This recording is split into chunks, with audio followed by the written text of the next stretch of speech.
করে দিয়েছি। বল ওমা, কি আছে? তোমার কাছে একটা গিফট চাই। কি গিফট?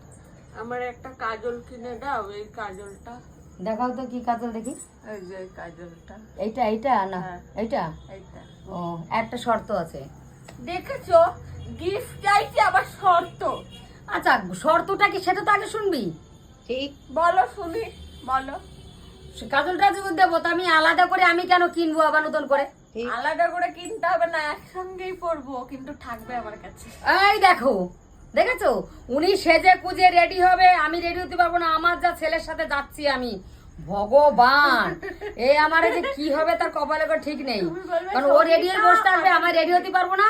তখন বলবে মা তোমার লেট হয়ে গেছে, তুমি রুমে থাকো, আমি বেরিয়ে গেলাম।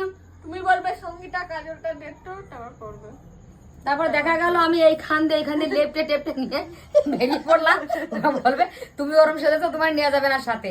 মানে না, তোমরাই বলো, আমার থেকে মানে আমাদের থেকে দুই বউয়ের থেকে মাই ভালো সাজতে পারে।